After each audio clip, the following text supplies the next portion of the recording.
Pemerintah sudah melakukan untuk mudik kali ini sudah ditetapkan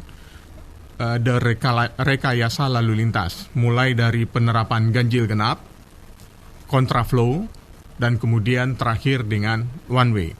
Nah, semua pada saat perbincangan sebelumnya kita dengan Kementerian Perhubungan yang akan mengambil alih, yang akan menjadi leader dari penerapan rekayasa lalu lintas ini adalah Korlantas Polri. Nah, kita sudah terhubung kembali dengan Brigjen Pol Profesor Dr. Krisnanda Dwi Laksana, MSI, Direktur Keamanan dan Keselamatan Korlantas Polri. Selamat pagi, Pak Kris. Selamat pagi, Mas Ike. Ya, sehat Pak Krisnanda? Sehat. Ya, waduh, sudah lama juga kita nggak ketemu nih Pak sama Pak Krisnanda ini. Terkait rekayasa lalu lintas yang untuk arus mudik. Hari ini hari yang ketiga direncanakan rekayasa penerapan ganjil genap itu akan diberlakukan mulai dari kilometer 47 sampai kilometer 414 gerbang tol Kali Kangkung. Seperti apa persiapannya, Pak Kris? Ya, begini. Kita semua melihat atau mengambil keputusan ganjil genap ataupun rekayasa lalu lintas lainnya atau tindakan diskresi kepolisian melihat kapasitas. Jadi tatkala terjadi suatu kepadatan arus yang cukup signifikan, kita melakukan suatu tindakan. Ini konsepnya awal ya, karena kita harus membantu melancarkan untuk membuka jalan agar aman, selamat, tertib, dan lancar. Dan di era pandemi tentu mudik dengan sehat. Kami sudah mensurvei, sudah memetakan, sudah memploting petugas yang ada di lapangan, membangun sistem K3I, sistem komunikasi, koordinasi, komando pengendalian, dan informasi melalui NTMC. Jadi semua dikendalikan dari NTMC. Kita memantau secara digital, melalui peta digital, dan juga secara aktual dari laporan para petugas yang ada di lapangan. Ya. Di samping itu, kita juga menyiapkan untuk pelimpahan arus, jadi kesiapan di arteri utara, arteri selatan, ataupun jalur-jalur alternatif lainnya. Nah, sistem ini merupakan suatu konteks manajerial melalui kegiatan di lapangan, pengaturan, penjagaan, patroli, pengalian arus, kanalisasi, buka tutup, kontraflow, one way, ganjil genap. Ini satu rangkaian, satu langkah tindakan yang untuk membantu masyarakat agar dalam mudik ini aman, selamat, tertib, lancar. Nah, kita juga berpikiran, ini terima kasih dari Trijaya. Ya. Karena kami juga menerapkan media untuk mensosialisasikan ke masyarakat. Kemacetan di jalan tol ini bukan sekedar masalah bukan sekedar masalah traffic atau masalah lalu lintas, tetapi ini masalah sosial dan masalah kemanusiaan. Nah, oleh sebab itu memang ada langkah yang diambil untuk alternatif ini. Dan kita semua juga mengingatkan, jangan melakukan pelanggaran atau hal-hal yang berdampak terjadinya perlambatan hingga kemacetan. Seperti contoh tadi malam, masih ada truk patah as yang overload, overdimensi 40 ton. Itu pun juga tidak dilakukan pengusahanya atau ya diam saja. Nah, kita berupaya untuk membantu melancarkan. Yang kedua, perilaku. Misalnya yang terjadi sekarang, berhenti sembarangan di jalan, di bahu jalan. Ya. Dan kita juga mengingatkan mereka janganlah sembarangan. Tapi mereka juga kadang-kadang, saya sebentar Pak ini. Nah, omongan-omongan sebentar dan lain sebagainya itu berapa dampak efek perlambatan di belakang. Orang lelah memaksakan diri bisa juga. Nah, berarti kita semua mengharapkan agar kita polisi membantu ini juga didukung oleh masyarakat. Kita harus siap untuk mudik, siap balik. Kita siapkan diri kita, siapkan kendaraan kita, dan siap untuk berlalu lintas. Itu Mas. Oke, dari hasil uji coba yang dilaksanakan hari Senin dan Selasa kemarin, apa evaluasi atau catatan dari Korlantas, Pak Kris? Ya, kalau kita evaluasi, karena kemarin dalam konteks yang boleh dikatakan melihat peningkatan ya, tentu kita masih dalam batas batas awal. Tetapi pada yang kita pikirkan atau kita lakukan, apa yang kita rencanakan ini bisa berjalan sesuai sebagaimana yang semestinya. Kemarin kita evaluasi memang masih bisa lancar, oke, selesai. Nah, kita yang dipikirkan adalah bagaimana ketika kapasitas ini sudah melampaui batas.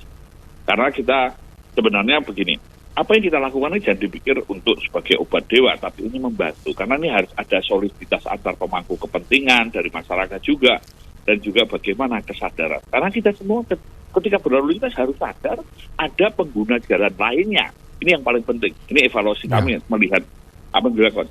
Maka ketika kita sadar bahwa kita juga harus menghormati, harus berempati. Karena jangan sampai kita menimbulkan perlambatan, kemacetan, atau kecelakaan bahkan. Nah, di situ kita juga harus siap patuh aturan dan patuh atas perintah dan informasi atau aturan yang dilakukan oleh para petugas di lapangan.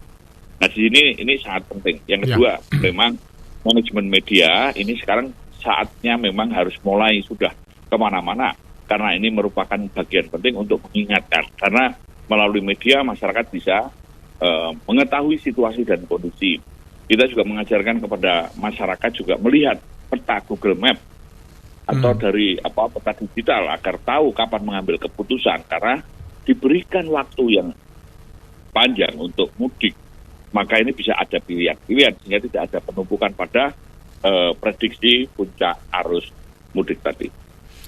Ya, kalau kita lihat prediksi puncak arus mudik masih tetap ya Pak ya, diperkirakan antara sekitar 28 tanggal 28 April sampai 30 April ya Pak Kris ya.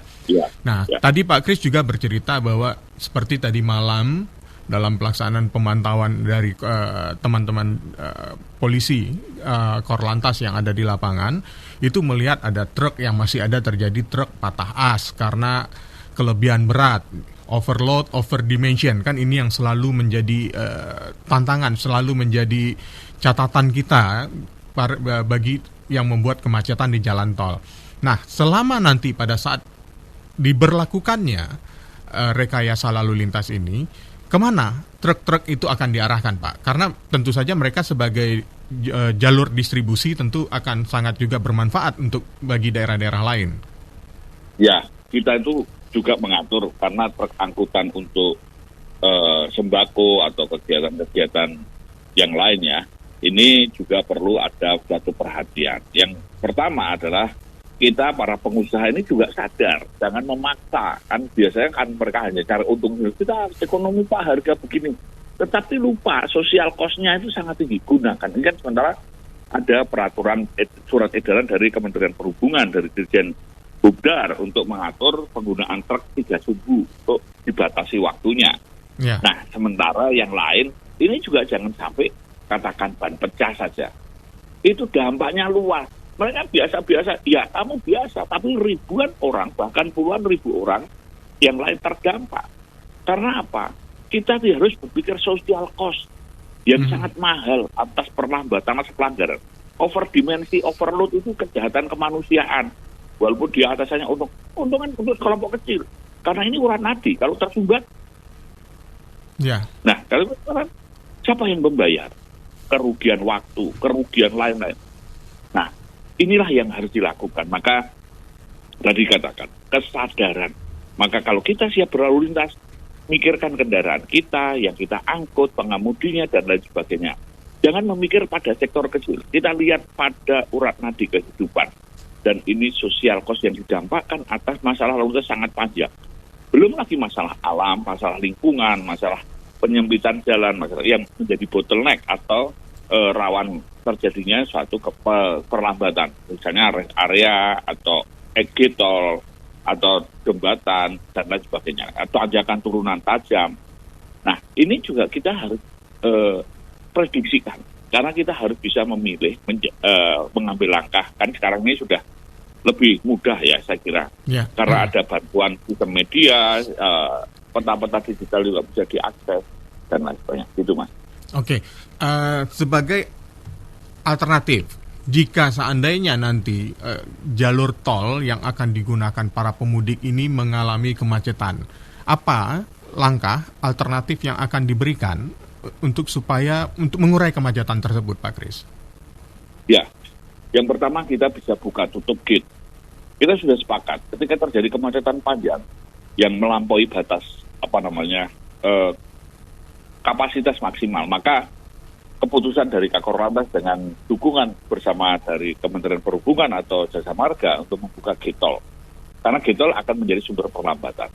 Oke. Yang kedua, kita melakukan kanalisasi untuk persiapan misalnya langkah-langkah ini kan juga banyak. Karena kan kita diskresi besarnya adalah one way dan ganjil genap. Ya. Nah, tapi ini bisa dilakukan juga dengan kontraflow. Bisa dilakukan juga dengan pengalian arus. Nah, kita juga harus siapkan di kawasan arteri. Tadi saya katakan, ketika terjadi kemacetan berdampak luas dan berkepanjangan seperti Brexit pada beberapa tahun yang lalu, ini akan terjadi masalah sosial dan masalah kemanusiaan besar. Nah, maka ketika kita ambil langkah, karena di jalur arteri masih ada pertolongan, masih ada bantuan. Ketika di jalan tol stuck, contoh saja, kita mau ke toilet susah. Ya, karena ada pembatasan 30 menit, ya. Belum lagi yang pada saat puncak antrinya akan sangat panjang menuju rest area gitu Pak Kris ya. Ya, rest area juga sulit bisa penuh. Kita bisa lihat dari rest area 52, 107 atau berapa ini juga terjadi suatu kepadatan. Nah, saya kira ini menjadi suatu pemikiran, jangan kita hanya konsentrasi pada diri kita, tetapi kita juga memikirkan orang lain. Nah, langkah-langkah ini kita juga sosialisasi karena mau tidak mau supaya jangan sampai ada masyarakat yang terjebak. Contoh saja, disuruh keluar tanya, Pak kemana. Itu tanya, karena kan hanya setengah menit satu kendaraan. Ya. Kalau 1.000? Kali 1.000, betul.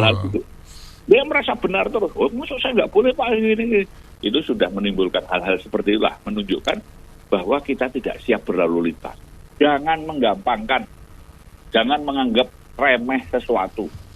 Karena kita masuk jalan raya, kita siap untuk berlalu lintas. Jangan menjadi korban, jangan menjadi penyebab terjadinya masalah lalu lintas, karena sosial cost sangat mahal. Ini yang harus perlu kita ingatkan seperti itu, Mas. Ya, baik. Tentu saja ini selalu akan kita ingatkan bersama Pak Kris untuk para pemudik memiliki perencanaan dan jangan menggampangkan. Itu kata kunci yang saya tangkap dari Pak Kris tadi, jangan menggampangkan.